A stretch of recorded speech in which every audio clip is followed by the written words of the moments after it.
Don't put that on camera, by the way. Yeah. Dave Carton, Technical Director, USL 1 Assistant Coach. Erika Duncan, the USL W League Ascent Head Coach and the Ascent Super League Assistant Coach. Greg Ashton, General Manager of the USL 2, W League and U20 Academy Programs. Darren, Warham, USL 2 Head Coach. Jeff Bilyk, USL Academy League Head Coach and Academy Director. All right, guys, so we're today to discuss really just about the uniqueness of the USL program for our club, what it provides for our players, what it means for our players to be part of it, what it means to the coaches to be a part of it, including obviously what we do with the independents and obviously our crossover with the Ascent on the women's side, and then really just to see what all your guys' feelings are on the program, and the contributions you think you give to it and what it gives to the club.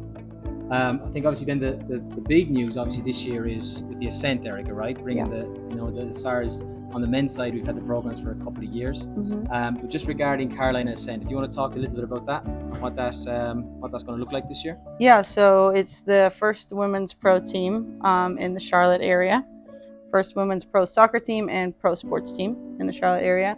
It's Division 1 soccer, so the Super League are directly competing with NWSL. It's not a lower level than NWSL, it's Division 1. There are going to be 8 teams in the inaugural season, kind of scattered all over the country. Yeah. And we're right now we've finalized our roster, and we're doing the pieces of building a program, building a club, building a team, really. Right. Finalize the roster for the start of the fall season. For the start of the fall season. Already done. Yep, done. It's actually been done for a little while now. We don't want to say that we're not picking up players, right, in case something happens. But at this point, we're pretty happy with where we're at. Carolina Ascent is pretty far ahead of many of the other clubs. Yeah. I think Tampa Bay Sun and Carolina Ascent really kind of got going, and they got moving with it pretty quickly. Talk a little bit just about what having that program means to the girls in our academy, then also how the U20s, the W League, U20s and the W League, how that bridges that into it, and what the girls in our academy should look forward to. So I think on the boys' side specifically, there's always been a path to pro, so to speak, right? I think adding in the Ascent, the pro team, the Ascent, we've always had, since W League started, right? Charlotte Independence incorporated that into their programming, and we had an academy team, a U20 team, and then we had the Charlotte Independence W League, which was the first step for the USL Women's path to pro. And then just this year adding the Super League, and then taking on the branding of Ascent for the academy team and the W League team. It just shows that there is an entire pathway throughout, from rec soccer into youth academy. There's a great connection, which I'm sure we'll talk about in a little bit, but great connection with Charlotte Independence and the Ascent.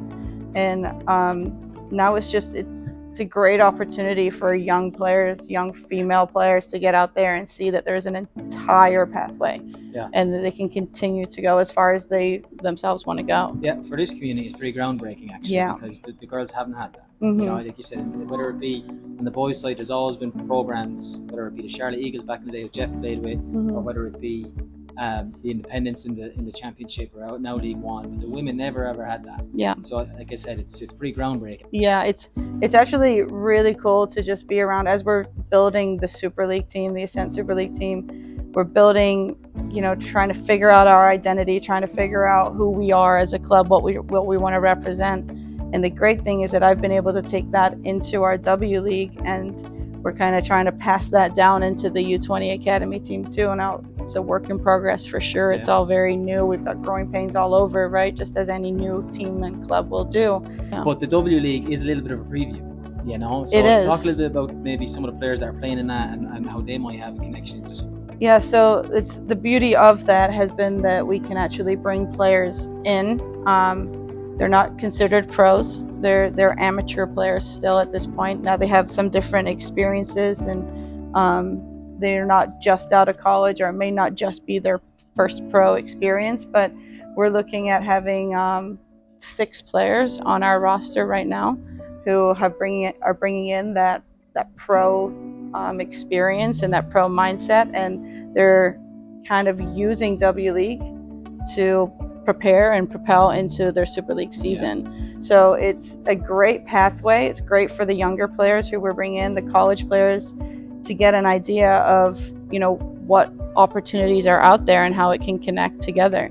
Let me segue that into Greg and Greg's role, because in between you and Darren is Greg, right? Literally. Yeah. And so Greg's obviously role is overseeing all of our USL programming. Yep. And then Greg, if you want to talk a little bit about top to bottom what our USL programming brings, how that's unique, how it differentiates us, and what it provides to players. Sure. We've had USL 2 for a number of years. That was a franchise back when the clubs merged. We went into the W League 3 years ago, and it was really the W League getting started again. It used to be a league, it kind of folded and it got going again. So this third version of our W League team is we've upgraded. We've upgraded the players, the coaching staff. We've upgraded what we're trying to do to look after the players, and as a result, you can see the quality on the pitch, right? So the players that we've got playing, as Erika said, are players that have the potential to be pro, and then we've also got a member of our U16 ECNL team playing out with the W League team as well, getting the benefits of being around high-level players. Yeah. On the guys' side, the USL 2 team is predominantly made up of current college players, but then that's integrated with some academy players from USL 1, and then players that Darren and his coaching staff can identify and bring in throughout the season as well. So you've really got the combination of a number of levels of players, but they're all striving to play at the highest level, but just at various stages of their career. Yeah, and I'll just speak just from my experience USL 2, Darren, not just bring it to you, is that through the years, what I wanted to position USL 2 was that there's going to be players that are future MLS players that have played in it. And so sometimes with the USL 1, and we end up pulling players into training, and we end up doing things that maybe takes away from the USL 2 environment on a daily basis. The idea is that, broadly speaking, down the road, this is going to benefit the players. The whole programming benefits the players. So it could be from an 07 player, an 06 player, say U16, U17 player that will get some USL 2 experience at some stage this summer, to playing with 22, 23-year-olds. And that player then will go back into the academy environment, improves from that, grows from that, and it just cycles itself through. But so just your experience on the USL 2, Darren, and what you've seen from it, what you think it provides the players, and how it links into our player pathway. I think this has been my first year looking at it and coming into it and looking at the opportunity it gives not only returning players that played for the club before the merger, during the merger, current players that are playing with Jeff, with the USL Academy, even with our ECNL Academy tied in there. Players coming back into our training environment, playing games with us from the USL 1 group.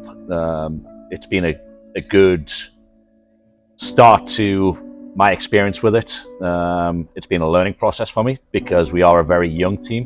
When we look at the roster, some of the clubs that we're playing against have ambitions to go and become a USL 1 club, the likes of Salem. They want, and they've got players that are hitting 25, 26, 27 that want to go on with that professional pathway, and they're a little bit ahead of where we're at. Yeah. So, but I think the key point for us is to try and give those players who graduate from our academy program that opportunity to go into college and come back during the summer and know that they have a home within our environment that is the independence that they've probably grown up with over the past 3, 4, 5 years, and getting to know the staff that we have. Well, on that point, so I always felt that the philosophy we had regarding bringing players back like that, you're right, we're always a little bit younger. We've always been a little bit some of these, and you can tell in the performance, to some moments we're a little bit naive, or we'll do things that an older player wouldn't do, and it can cost us the result, regardless of the performance. Performance might be good, but the result will go awry because just a young player making a mistake. But what I always felt is bringing the players back into the community is they're going to give you a little bit extra because they've come up with the club, they've grown up in the club, everything is familiar, and they feel a little bit more proud about it. But we're just different in that regard, aren't we? Like we don't go out and find a player from Mississippi and bring him in and house him for 6 weeks. We don't do that, Right. you know. And it's so that kind of so from the competitive angle, it kind of affects a little bit, right? But I always find it that to be that bit more rewarding working with the players that you've had since they've been 13 to come back all of a sudden and, you know, go through the academy cycle, and now all of a sudden they're playing USL too. I think it's one of those when they go away and they disperse after their senior year, and they go into these separate environments, and then they come back and then they put the badge back on. Yeah. Right? Of what they were comfortable with beforehand, they've gone into another environment that is very uncomfortable going into college and trying to earn a spot as a freshman and whatever else for those younger players. Then coming back and saying, okay, now I'm back into my home. What was their home, right? So I think that's a positive experience for them. Sometimes when they go in as a freshman, they don't get to play a lot. They come back into our environment, they get to train every day, they're part of it. Sometimes in the college environment, they get pushed off to one side because of freshmen. Yeah. Whereas we're fully inclusive as to how we train. Yeah. Right? We don't look at the individual players and go, okay, you're the man. You're the person that's going to be everything, right? We're looking at the big group and trying to get them through the summer, the 2.5 months that we're around. We play a lot of games. Yeah. But I think the environment has been good this year of those players showing up and wanting to be part of something. So we're hoping that continues to transition into further years, that players who do go into other environments, not necessarily come back into our USL 2, will start looking at us again and saying, okay, that's where we want to be. Yeah. We want to be back home. So that's like everybody that we talk about, that's what we want. We want this to be their home and know that the home's always there for them. Yeah. Darren just mentioned it as well. It's a very short season, and these coaching staffs have had to put teams together with 3, 4, 5 days of training and then get going in the season. They're playing 2 games a week, and from what I've seen on the USL 2, the guys have gotten better and better. Yeah. Right? I tremendous admiration for Darren and his staff for sticking with players and giving them opportunities to be successful, and through some tough moments, they've gotten better. On the women's side, throwing a team together that not everyone was back. You know, they were still finishing up finals, so that team has progressed as well, and we're finally starting to see some really good performances coming out from some talented players. So before we go just into the academy stuff with Jeff, I think what people who aren't involved in the USL W League or the USL 2 programming probably don't realize is the specific and unique challenges that they present. Like you said, okay, so exams finish first week in May, your season kicks off the 12th of May, 13th of May, which gives you like a very truncated time to be able to put a team together. So it puts pressure on your recruitment, right? The other part of it then is, like you said, they get through the summer, you're expecting or hoping that these players are going to be as committed as they can be through the summer. And we know that it's always going to vary, or there's always going to be things come up through their summer, and trying to maintain a competitive group through that. And then it's what I've, in my experience with it, you see once you get towards the end of the season, the colleges start to call them back. They say, listen, you know, they put some certain restrictions on them that they can play a certain amount of minutes or they can do this, and you have to maintain a competitive environment throughout all of that. These are unique challenges that the coaches in your position, Erika, in your position, Darren, people probably don't really realise or appreciate. I mean, an example of that for us is I had a player just start the first training session on Monday. Yeah. We have the same. I think we're we're still waiting on one to come in. She just got in town today, so it's difficult. And I think I don't want to compare to the guys' side, but we don't have a lot of players that come out, female players that come out of Charlotte Independence, that go into college and want to come back and continue that way. I think that's something that the pathway, and as the women grow into the sport and females throughout their youth careers, like, there's more opportunities now to come back. So we're not bringing in players that, well, we have some that come back, come home, so to speak, right? But we don't have a lot on the girls' side. We're still having to pull from a lot of other places, some other clubs, you know, things like that. We don't have enough. There's not enough that come through Charlotte Independence that want to come back. We need to improve that. We need to improve that. So that's a challenge for us now. Yes, 100%. By the end of the season, though, that's where we're going to be relying on Jeff's academy players, and then our female U20 academy players may have to fill in those spots as kids return to college. So, which is amazing and a great opportunity for our guys to be in that environment. Right. So it's the players have to be patient. Some of them want to happen sooner than it does, but if they can consistently come to training with Darren and are in that environment with Erika, their chances will come. I've been to a number of the games, obviously. What I've found is you've done a brilliant job of keeping their eyes on what's important through the summer and just your performance. So I think you and Nick and Christian have done a really, really fine job with that.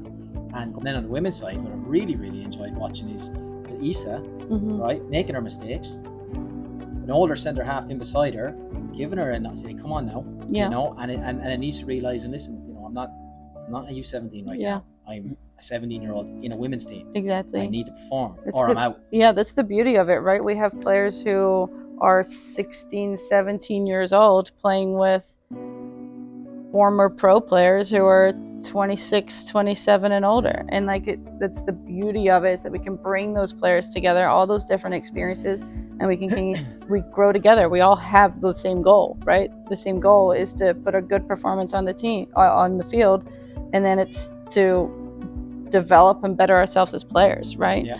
And I think it's really cool. Isa is a great example of that.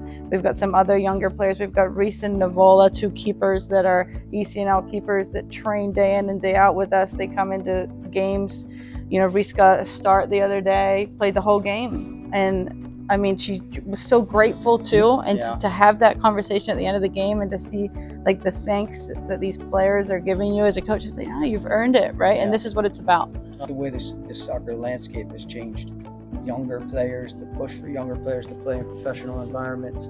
So that is a big opportunity for our players, especially in the academy, especially in those environments, to develop, get better, and then potentially have those opportunities in a pro environment. That's the way soccer is right now in this country, or across the world. Well, let's do though. To talk about just obviously the year that the USL Academy have had. Okay, we've won the Academy Cup in December. Super achievement down there. So Jeff, tell us about. Obviously, I've been with you when USL first came out with the Academy format. My opinion of what I've seen is that what they're trying to do is the most professional, highest standards that I've seen out of youth soccer in a while, right? Probably since the Development Academy. In terms of how you put your teams together, what's required of you off the field, and so on. Yeah, so look, the platform was created, and why we bought into it again was to provide a pathway and an opportunity for players to play in a pre-professional environment and accomplish or have the opportunity to fulfill some dreams and goals of getting into a professional environment. And so when we merged and had a professional soccer team, we definitely bought into this academy pathway and had an opportunity for our players then to come through, to develop, and have an opportunity to be a professional soccer player in this country.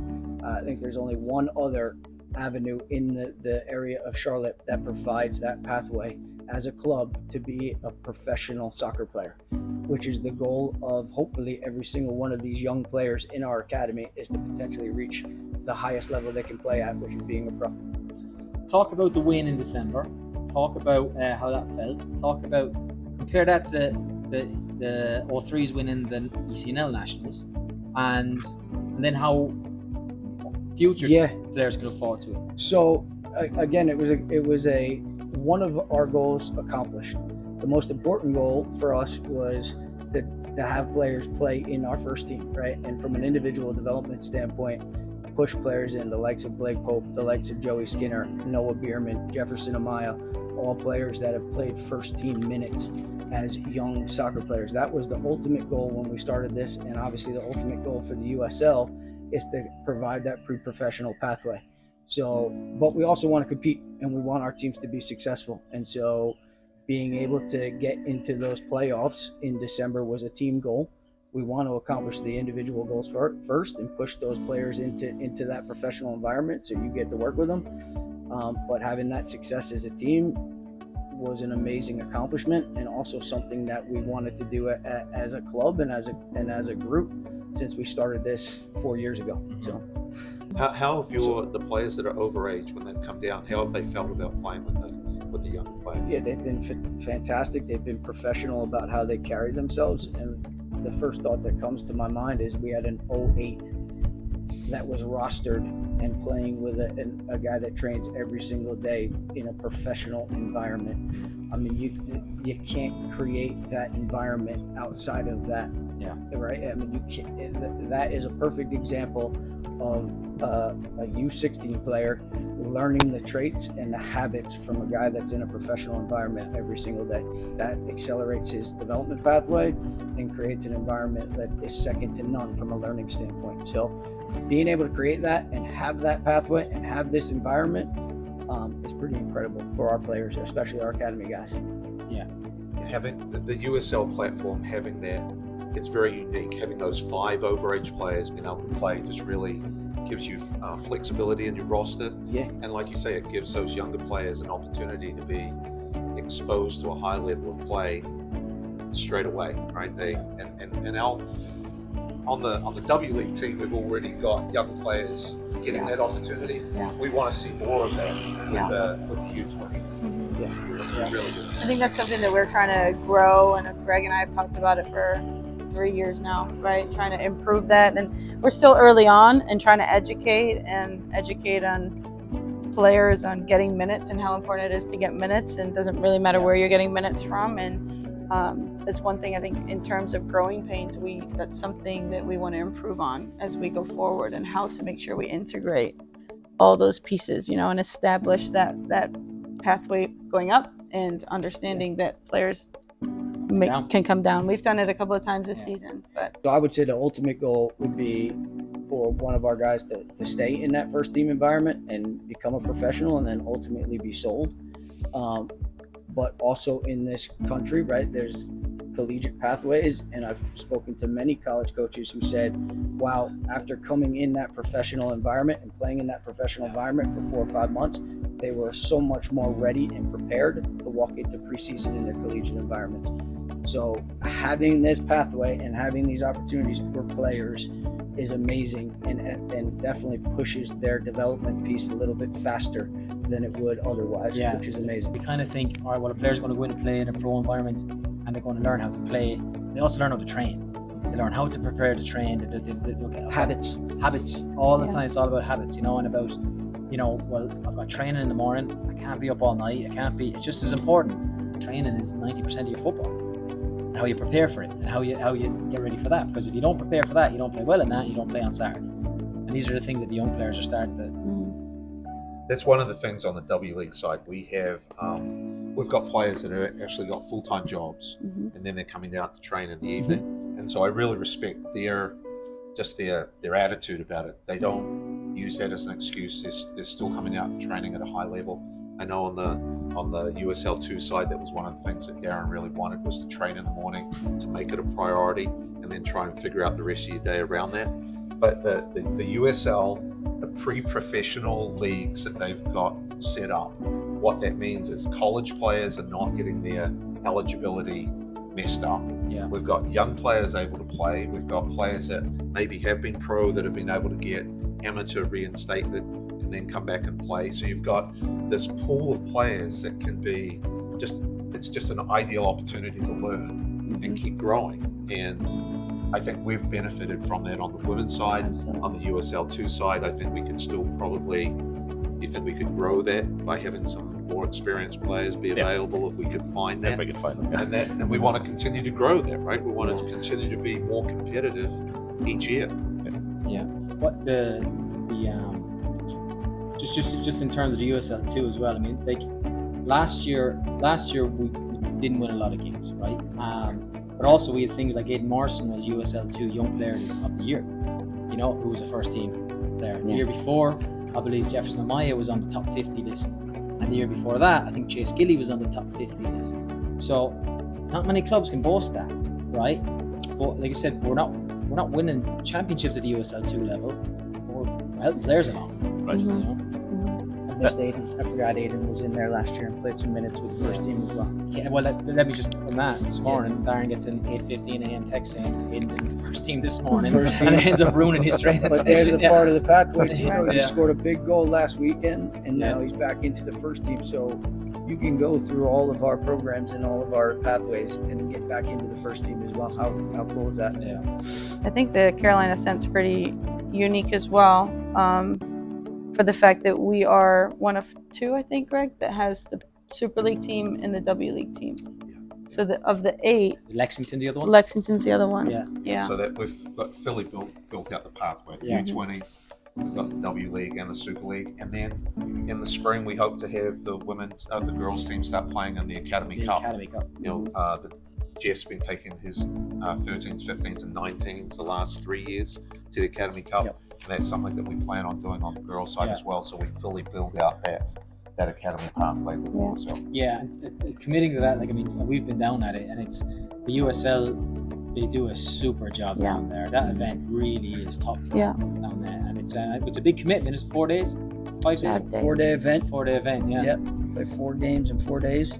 Yeah. Shortened halves, but that was the first introduction to kind of the league and the USL's direction and how they wanted to do it. And we went in February, I think 4 years ago. Mm-hmm. And then after that, we completely supported and were involved in this from the get-go. And now you've seen the fruits of all that labor. Yeah. And having first team guys and academy guys in with the first team. And but that Academy Cup kind of started the entire process for us. Yeah. I think Jeff's actually on the side with USL, is actually their chief yeah. spokesman. Yeah. When I got into this position, I met with Jeff and said, tell me about USL. And he said the Academy Cup is the best event he's been to. Yeah. And he had been convinced at that stage that we needed to try and implement that on the girls' side as well. I'll back it as well. It's a very, very good event. Mm-hmm. Thanks everybody for tuning in. Please make sure to check out all of our USL programming scheduling information on our website. Done. Good job.